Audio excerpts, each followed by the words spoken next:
सच्चिदानन्दरूपाय विश्वोत्पत्त्यादिहेतवे तापत्रयविनाशाय श्रीकृष्णाय वयं नुमः।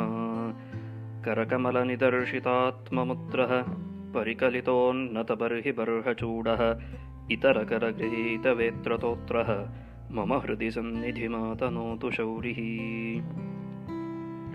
नारद उवाच वेदवेदान्तघोषैश्च गीतापाठैः प्रबोधितं भक्तिज्ञानविरागाणां नोदतिष्ठत्रिकं यदा श्रीमद्भागवतालापात् तत्कथं बोधमेष्यति तत्कथासु तु वेदार्थश्लोके श्लोके पदे पदे छिन्दन्तु संशयं ह्येनं भवन्तो अमोघदर्शनाः विलम्बो नात्र कर्तव्यः शरणागतवत्सलाः।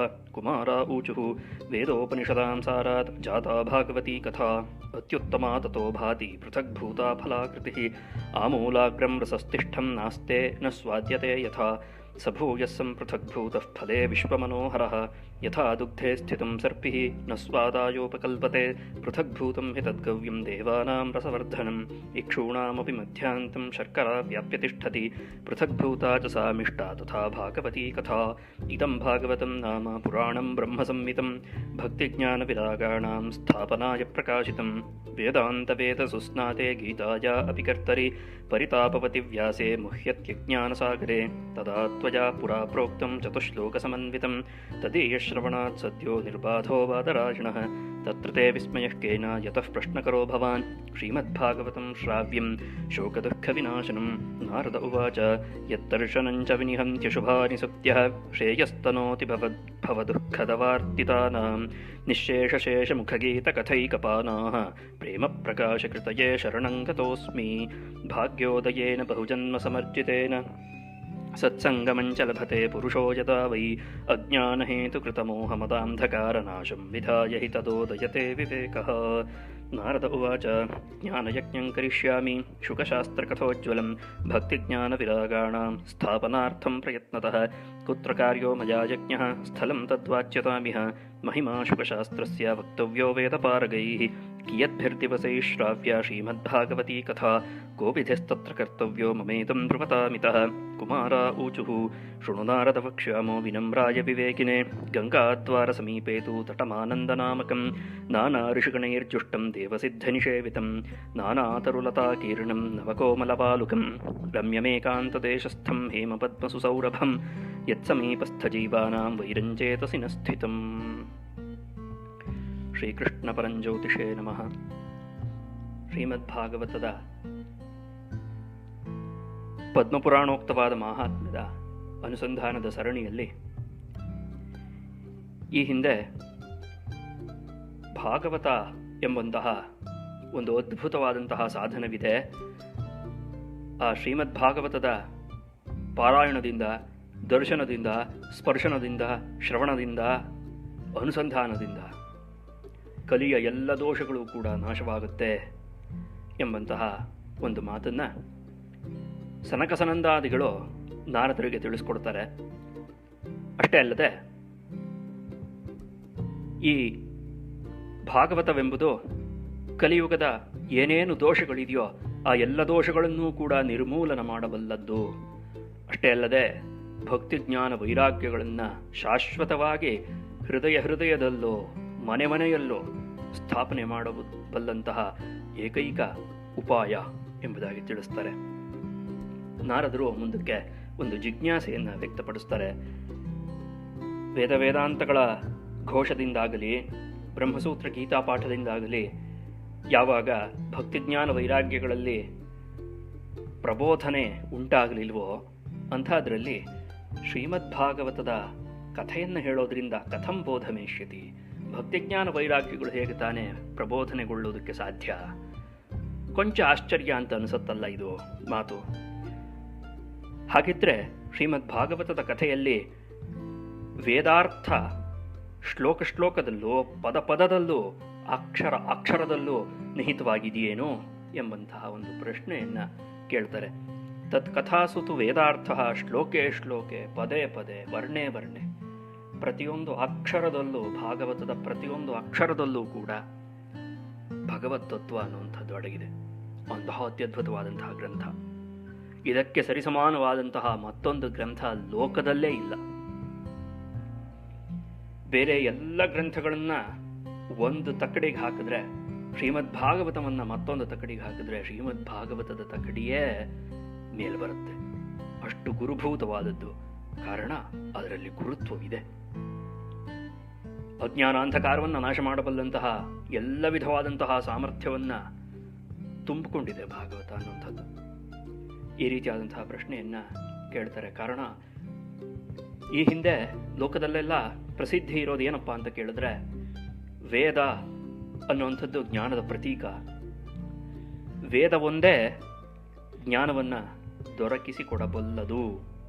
ಹಾಗಿರುವಾಗ ವೇದಾಂತಗಳ ಒಂದು ಘೋಷಣೆಯನ್ನು ಮಾಡಿದಾಗಲೂ ಯಾವಾಗ ಭಕ್ತಿಜ್ಞಾನ ವೈರಾಗ್ಯಗಳು ಪ್ರಬೋಧಿತವಾಗಲ್ವೋ, ಆದರೆ ಶ್ರೀಮದ್ ಭಾಗವತದ ಕಥೆಯನ್ನು ಕೇಳುವುದರ ಮುಖಾಂತರ ಭಕ್ತಿಜ್ಞಾನ ವೈರಾಗ್ಯಗಳು ಸ್ಥಾಪನೆಯಾಗುತ್ತೆ ಅಂತ ಆದರೆ ಶ್ರೀಮದ್ ಭಾಗವತದ ಮಹಿಮೆ ಎಂಥದ್ದಿರಬೇಕು ಅಂತ ಊಹೆ ಮಾಡಿಕೊಳ್ಬೇಕು ನಾವು.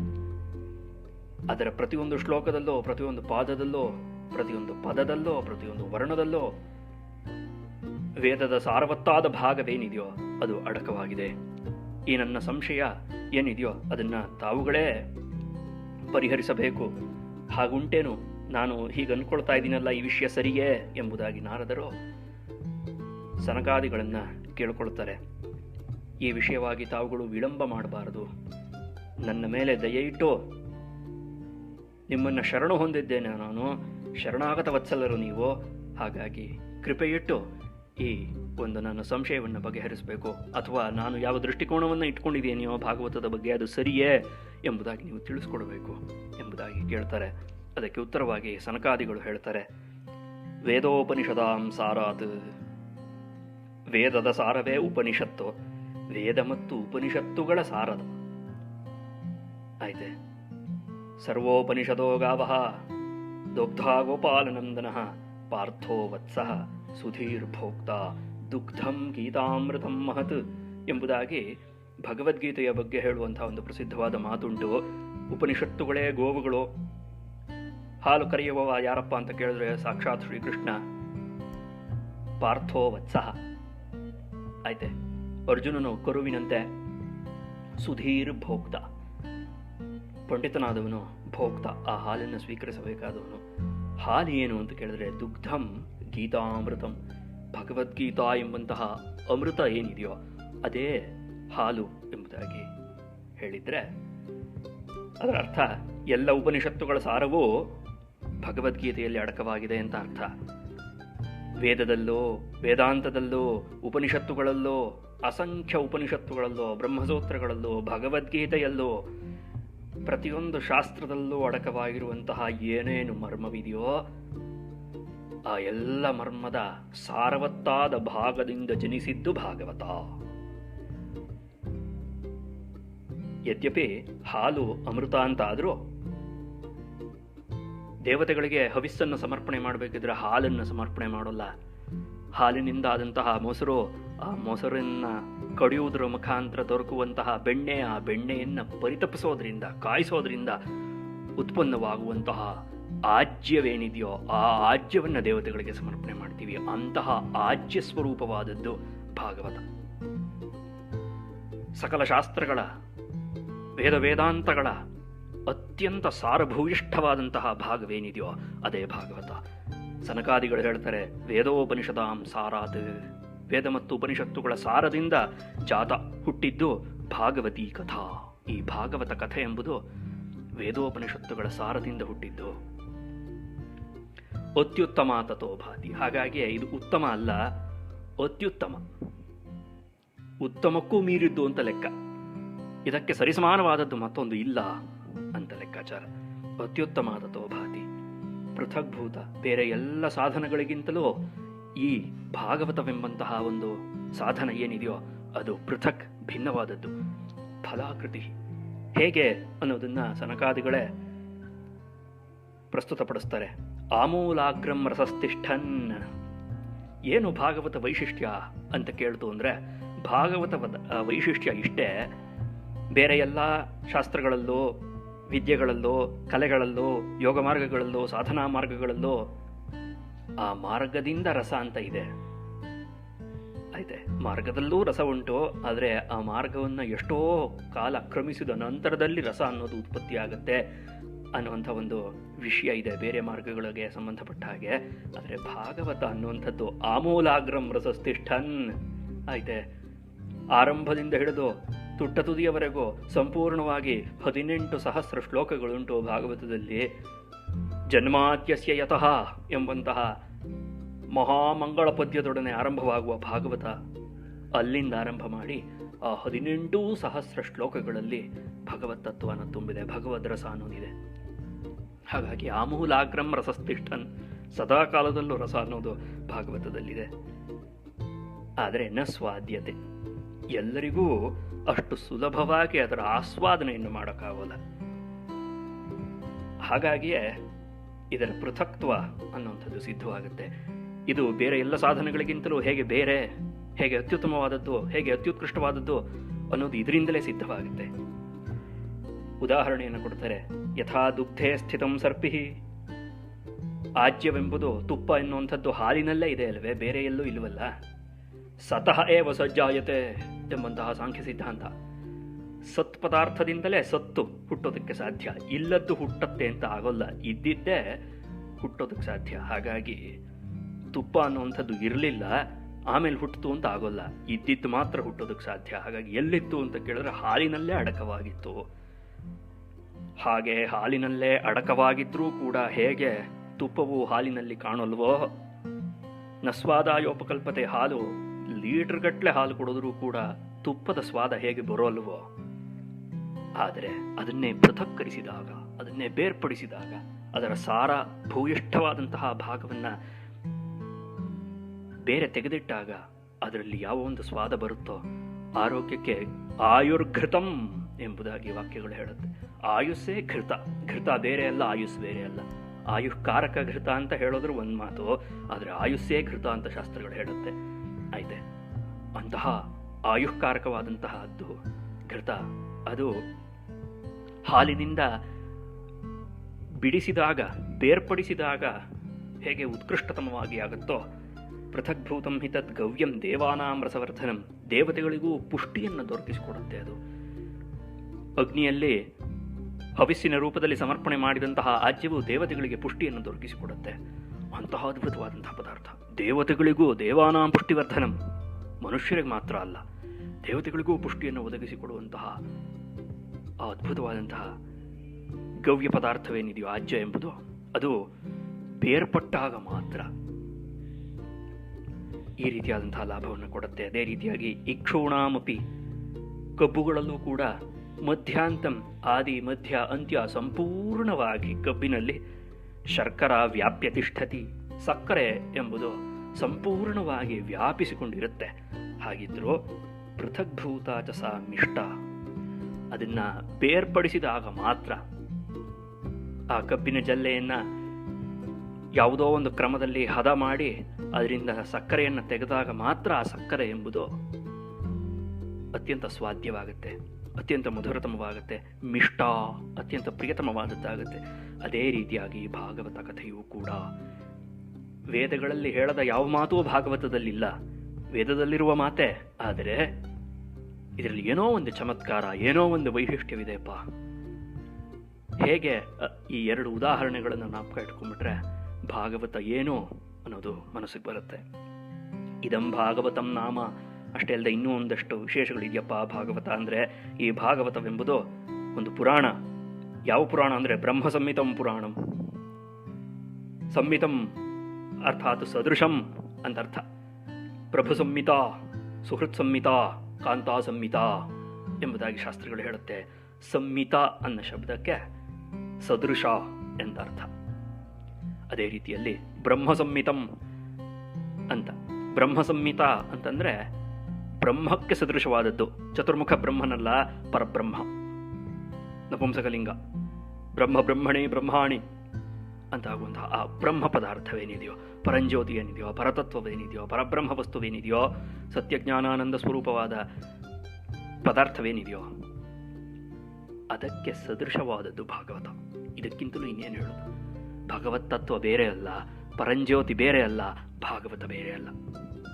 ಶಬ್ದಾರ್ಥ ಸ್ವರೂಪದಲ್ಲಿ ಒಂದು ವೇಳೆ ಆ ಭಗವತ್ ತತ್ವ ಏನಾದರೂ ಲೋಕದಲ್ಲಿ ಇದೆ ಅಂತ ಆದರೆ, ಆ ಪರಬ್ರಹ್ಮ ವಸ್ತುವೇ ಶಬ್ದಾರ್ಥಮಯವಾಗಿ ಲೋಕದಲ್ಲಿದೆ ಅಂತ ಆದರೆ ಅದು ಭಾಗವತ ರೂಪದಲ್ಲಿದೆ ಅನ್ನೋ ಅಭಿಪ್ರಾಯ.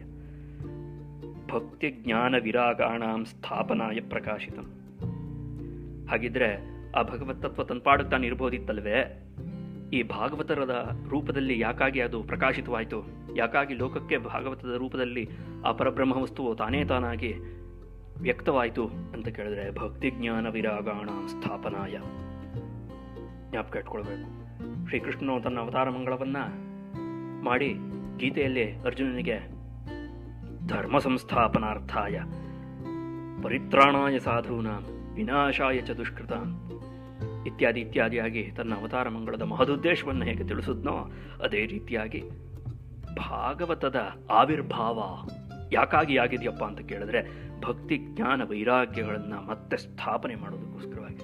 ಮತ್ತೆ ಸ್ಥಾಪನೆಯೋ ಹೊಸದಾಗಿ ಸ್ಥಾಪನೆಯೋ, ಬಿದ್ದು ಹೋದದ್ದನ್ನು ಎದ್ದು ನಿಲ್ಲಿಸೋದಕ್ಕೆ ಸ್ಥಾಪನ ಅಂತ ಹೆಸರು.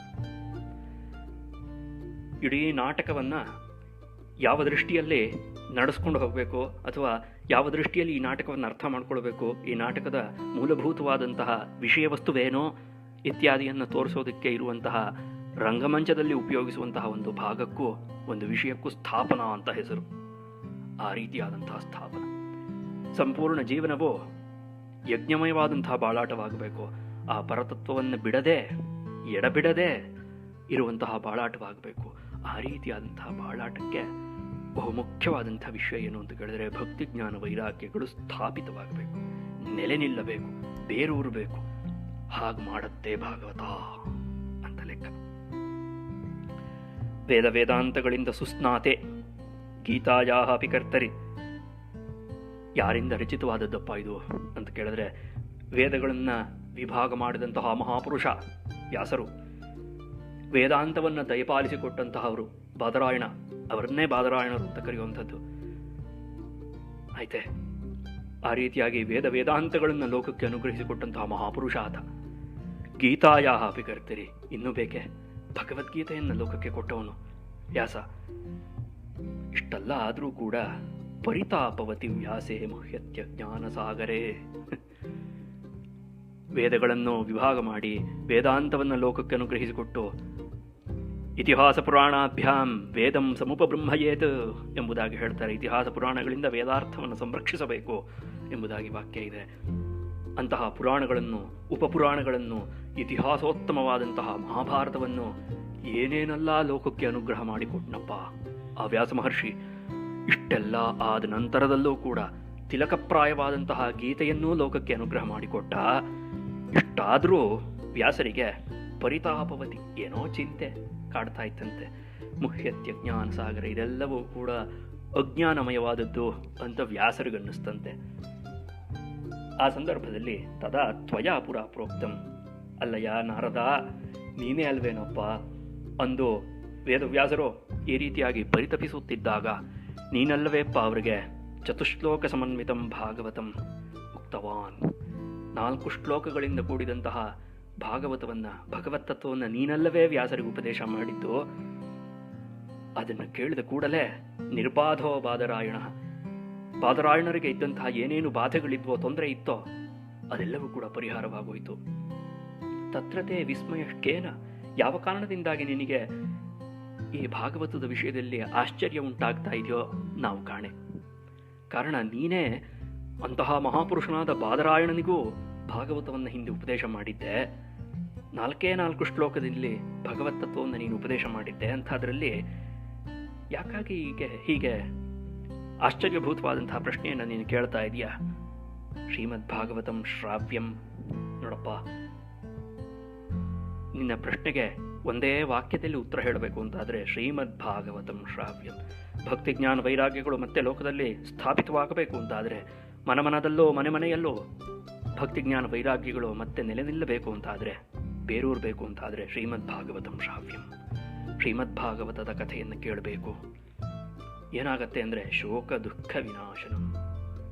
ಆತ್ಮಕ್ಕೆ, ಮನಸ್ಸಿಗೆ, ಬುದ್ಧಿಗೆ, ಇಂದ್ರಿಯಗಳಿಗೆ, ಪ್ರಕೃತಿ ಮಂಡಲಕ್ಕೆ ಅಂಟುಕೊಂಡಿರುವಂತಹ ಏನೇನು ಶೋಕವಿದೆಯೋ, ದುಃಖವಿದೆಯೋ ಅದೆಲ್ಲವೂ ಕೂಡ ಹೋಗುತ್ತೆ ಭಾಗವತವನ್ನು ಕೇಳಿದಾಗ. ಈ ಮಾತನ್ನು ಸನಕಾದಿಗಳು ಹೇಳ್ತಾರೆ. ಆ ನಂತರದಲ್ಲಿ ನಾರದರು ಯಾರ ಒಂದು ದಿವ್ಯವಾದ ದರ್ಶನವನ್ನು ಪಡೆದದ್ದರಿಂದಾಗಿ ಶ್ರೇಯಸ್ಸು ಪ್ರೇಯಸ್ಸುಗಳು ಸದ್ಯದಲ್ಲೇ ಉಂಟಾಗುತ್ತೋ, ಭವಪಾಶ ಅನ್ನುವಂಥದ್ದು ಎಲ್ಲರನ್ನೂ ಕೊಟ್ಟು ಹಾಕಿರುತ್ತೆ. ಆದರೆ ನಿಮ್ಮಂತಹ ಮಹಾಪುರುಷರನ್ನು ನೋಡಿದ ಕೂಡಲೇ ಆ ಭವಪಾಶದಿಂದ ವಿಮೋಚನೆ ಉಂಟಾಗುತ್ತೆ. ಸಂಸಾರದ ಅನೇಕಾನೇಕ ದುಃಖಗಳಿಂದ ಪಾರಾಗ್ತೀವಿ. ನಿಶೇಷ ಶೇಷ ಮುಖಗೀತ ಕಥೈಕಪಾನಃ, ಭಗವಂತನ ಕಥೆಯನ್ನು ಸದಾಕಾಲದಲ್ಲೂ ಅನುಸಂಧಾನ ಮಾಡ್ತಾ ಇರುವಂಥವರು ನೀವು. ಅಂತಹವರನ್ನು ನಾನು ಮತ್ತೆ ಶರಣಾಗತನಾಗ್ತೇನೆ ಅಂತ ಅವರಿಗೆ ನಮಸ್ಕಾರ ಮಾಡ್ತಾರೆ ನಾರದರು.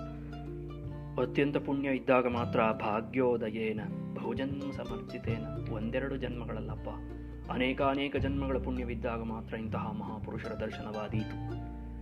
ಸತ್ಸಂಗ ಮಂಚ ಲಭತೆ ಪುರುಷೋ, ಸಜ್ಜನರ ಸಂಪರ್ಕ ಉಂಟಾಗುತ್ತೆ. ಅಂತಹ ಸಂದರ್ಭದಲ್ಲಿ ಅಜ್ಞಾನದ ಕಾರಣದಿಂದಾಗಿ ಏನೇನು ಮೋಹ, ಮದ, ಅಂಧಕಾರ, ಅಜ್ಞಾನ ಇವೆಲ್ಲ ಉಂಟಾಗಿದೆಯೋ ಅದೆಲ್ಲವೂ ಕೂಡ ನಾಶವಾಗಿ ವಿವೇಕ ಉದಯತೆ, ಸತ್ಯಾಸತ್ಯ ವಿವೇಕ ಅನ್ನುವಂಥದ್ದು ಆ ಸಂದರ್ಭದಲ್ಲಿ ಹುಟ್ಟುತ್ತೆ ಎಂಬುದಾಗಿ ನಾರದರು ಹೇಳ್ತಾರೆ.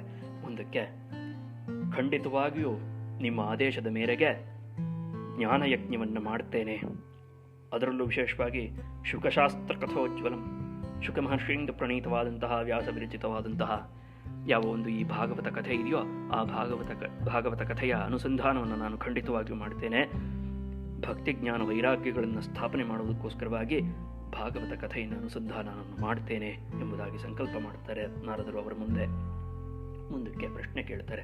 ಕುತ್ರ ಕಾರ್ಯೋ ಮಯಾ ಯಜ್ಞ, ಈ ಜ್ಞಾನಯಜ್ಞವನ್ನು ನಾನು ಎಲ್ಲಿ ಮಾಡಬೇಕು ಅದನ್ನು ತಾವು ತಿಳಿಸ್ಕೊಡಬೇಕು. ಅದರ ಜೊತೆಯಲ್ಲಿ ಶುಕಶಾಸ್ತ್ರಸ್ಯ ಮಹಿಮಾ ವಕ್ತವ್ಯೋ, ಈ ಶುಕಶಾಸ್ತ್ರ ಎಂಬುದಾಗಿಯೇ ಕರೆಸಿಕೊಳ್ಳುವಂತಹ ಭಾಗವತವೇನಿದೆಯೋ ಈ ಭಾಗವತದ ಮಹಿಮೆಯನ್ನೂ ಕೂಡ ತಾವುಗಳು ನನಗೆ ತಿಳಿಸಿಕೊಡಬೇಕು. ಅಷ್ಟೇ ಅಲ್ಲದೆ ಕಿಯದ್ಭಿರ್ ದಿವಸೈಶ್ರಾವ್ಯ, ಎಷ್ಟು ದಿವಸದ ಒಳಗಾಗಿ ಅಥವಾ ಎಷ್ಟು ದಿವಸದಲ್ಲಿ ಈ ಕಥೆಯನ್ನು ಕೇಳಬೇಕು, ಅದರಲ್ಲಿ ವಿಧಿವಿಧಾನಗಳೇನು, ಯಾವ ರೀತಿಯಾಗಿ ಅನುಷ್ಠಾನ ಮಾಡಬೇಕು, ಇದೆಲ್ಲವನ್ನು ಕೂಡ ತಾವುಗಳು ನನಗೆ ತಿಳಿಸಿಕೊಡಬೇಕು ಎಂಬುದಾಗಿ ನಾರದರು ಪ್ರಶ್ನೆಯನ್ನು ಕೇಳ್ತಾರೆ. ಸನಕಾದಿಗಳು ಅದರ ಉತ್ತರ ರೂಪದಲ್ಲಿ ಈ ಮುಂದಿನ ಮಾತುಗಳನ್ನು ಹೇಳ್ತಾರೆ. ನಾರದ, ಗಂಗಾ ತಟದ ಸಮೀಪದಲ್ಲಿ ಒಂದು ಅದ್ಭುತವಾದಂತಹ ಆನಂದ ಎಂಬ ಹೆಸರಿನ ಒಂದು ಜಾಗವಿದೆಪ್ಪ. ಅಲ್ಲಿ ಅನೇಕ ಋಷಿಗಳು, ದೇವತೆಗಳು, ಸಿದ್ಧರು ಇವರೆಲ್ಲರೂ ವಾಸ ಮಾಡ್ತಾ ಇದ್ದಾರೆ. ಅಷ್ಟೇ ಅಲ್ಲದೆ ವಿಧವಾದಂತಹ ಗಿಡಮರ ಬಳ್ಳಿಗಳು ಇದೆಲ್ಲವೂ ಕೂಡ ಇರುವಂತಹ ಒಂದು ಅದ್ಭುತವಾದಂತಹ ಅತ್ಯಂತ ಪ್ರಶಾಂತವಾದಂತಹ ಒಂದು ಜಾಗ. ಆ ಹೆಸರೇ ತಿಳಿಸುವಂತೆ ಆನಂದ ಎಂಬಂತಹ ಒಂದು ಹೆಸರಿನ ಒಂದು ತಟ ಪ್ರದೇಶ. ಅಲ್ಲಿ ಅತ್ಯಂತ ಮನೋಹರವಾದಂತಹ ಆ ಏಕಾಂತ ಪ್ರದೇಶದಲ್ಲಿ ಸುವರ್ಣಕ್ಕೆ ಸದೃಶವಾದಂತಹ ಕಮಲ ಪುಷ್ಪಗಳು ಅರಳಿರುತ್ತೆ. ಅಲ್ಲಿ ಆ ಪ್ರದೇಶದ ಸುತ್ತಮುತ್ತ ವಾಸ ಮಾಡುವಂತಹ ಜೀವಿಗಳಲ್ಲಿ ಪರಸ್ಪರ ವೈರಭಾವ ಅನ್ನುವಂಥದ್ದು ಇರಲ್ಲಪ್ಪ. ಅಂತಹ ಅತ್ಯದ್ಭುತವಾದಂತಹ ಒಂದು ದೇಶವಿದೆ. ಆ ದೇಶದಲ್ಲಿ ನೀನು ಈ ಜ್ಞಾನಯಜ್ಞವನ್ನು ಸಂಪನ್ನಗೊಳಿಸಬೇಕು ಎಂಬುದಾಗಿ ಹೇಳಿ ಮುಂದಕ್ಕೆ ಯಾವ ವಿಧವಾಗಿ ಭಾಗವತ ಕಥೆಯನ್ನು ಅನುಸಂಧಾನ ಮಾಡಬೇಕು, ಅದರ ಪದ್ಧತಿ ಏನು, ಎಷ್ಟು ದಿನದೊಳಗಾಗಿ ಭಾಗವತ ಕಥೆಯನ್ನು ಕೇಳಿದ್ರೆ ಎಂತಹ ಮಹಾಫಲವು ಉಂಟಾಗುತ್ತೆ ಇತ್ಯಾದಿ ಎಲ್ಲ ವಿವರಗಳನ್ನು ಸನಕಾದಿಗಳು ತಿಳಿಸ್ಕೊಡ್ತಾರೆ. ಆ ಕಥಾಭಾಗವನ್ನು ನಾಳೆಯ ದಿವಸ ಅನುಸಂಧಾನ ಮಾಡೋಣ. ಧನ್ಯವಾದಗಳು. ಶ್ರೀಕೃಷ್ಣ ಅರ್ಪಣಮಸ್ತು.